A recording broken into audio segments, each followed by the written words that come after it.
halfway there.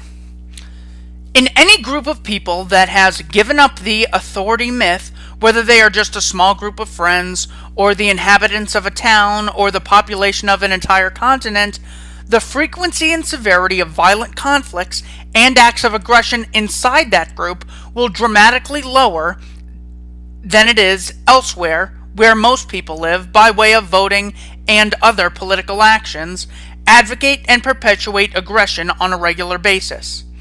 However, though the individuals in such a group would have little to fear from each other, they would still likely have to deal with acts of aggression from those outside the group who still adhere to the belief in government.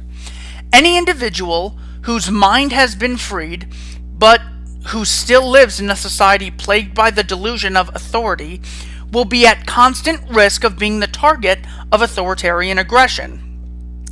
Being free in one's own mind, understanding the concept of self-ownership, does not necessarily cause one to be physically free. However, it can make an enormous positive difference by opening up countless new means through which people can try to cope, avoid, or even resist authoritarian attempts to control them. The individual who takes pride in being a law-abiding citizen has only one way to even attempt to achieve freedom, which is almost never effective: begging his masters to change their laws.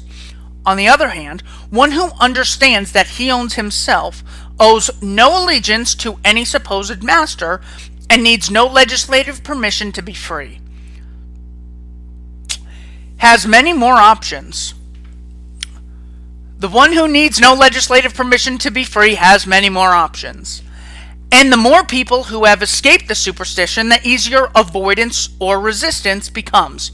For example, even a small number of self-owners can create channels of commerce which circumvent the usual controls and extortion schemes imposed by governments. Ironically, this entirely legitimate and moral form of voluntary interaction is often referred to as the black market, or doing business under the table, whereas the usual system of aggression, coercion, and extortion is viewed as legitimate and righteous by believers in government. In reality, the legitimacy of any trade or any other human interaction does not depend upon whether some authority knows about it and controls it, as the concept of black market implies, but depends upon whether what occurs is mutually consensual.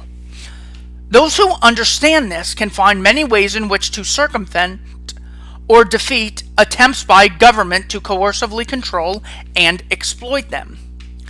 Many acts of aggression done in the name of the law can be avoided or defeated fairly easily by a relatively small number of people if they feel no automatic moral obligation to do as they are told. Of course, this is not always the case. If the gang called government does anything well, it is exerting brute force, whether in the form of military actions or domestic law enforcement. However, in almost all cases, most of the power wielded by those in government is the result not of guns and tanks and bombs, but of the perception of their victims. If 99% of a population obeys the ruling class out of a feeling of obligation or duty to do so, the remaining 1% can usually be controlled by brute force with the approval of the 99%. But if a more substantial percentage of the population feels no duty to obey, the amount of brute force needed to control them becomes enormous. Many of the inhabitants of the United States now surrender about half of what they earn in taxes at various levels, and most feel obligated to do so.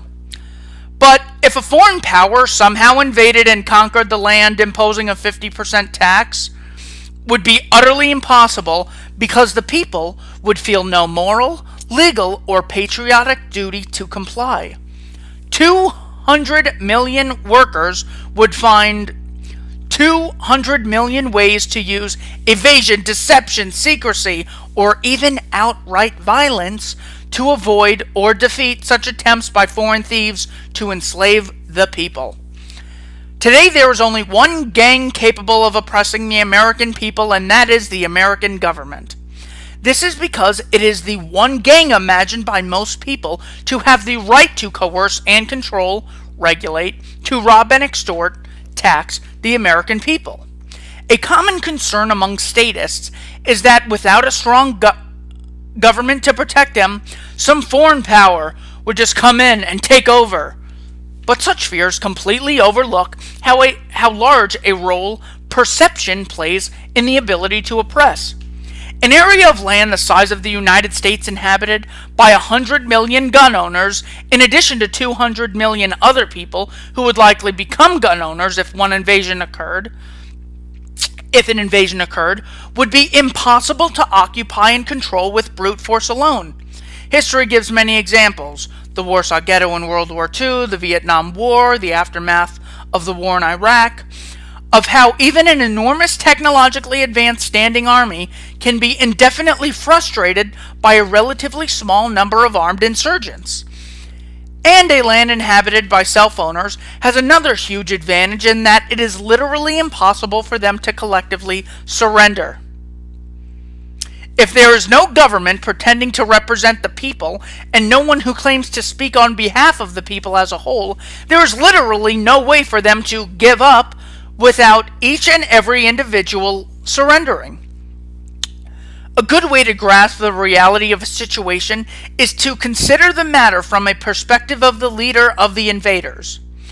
How would one even begin to try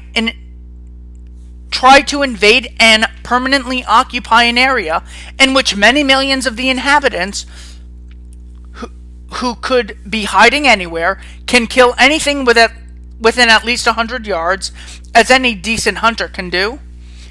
An aspiring tyrant would have a far better chance of gaining power over the people by running for office, thereby obtaining the perceived right in the minds of the victims to rule and control them. Large-scale oppression, especially since the advent of firearms, depends a lot more on mind control than it does on body control. Those who crave domination gain much more power by convincing their victims that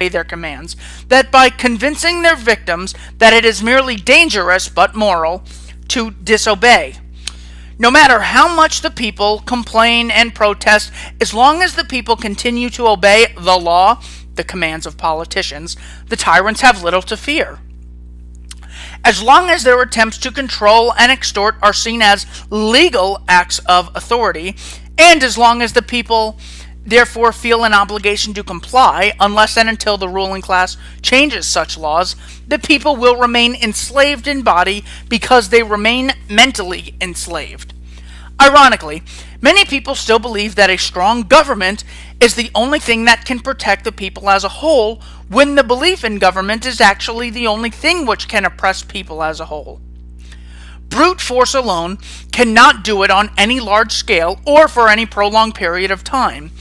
Even a gang with tanks, planes, and bombs and other weapons has no power to control an armed populace for long unless it first dupes the people into believing that it has the right to control them. In other words, only a gang imagined to be authority can get away with long-term oppression and enslavement. As a result, government, or the belief in it, instead of being essential to the protection of individual rights, is essentially only for the prolonged and widespread violation of individual rights. Ironically, even most of those who recognize government as the biggest threat to liberty today still insist that government of some type is necessary for protection. The belief in authority is so strong that it can convince otherwise rational people that the very thing which routinely robs, coerces, and assaults them is needed to protect them from robbery, coercion, and assault. The fact that government has always been an aggressor and has never been purely a protector anywhere in the world at any time in history does not shake them of their cult-like belief in magical powers and virtues of the abstract mythical entity called authority.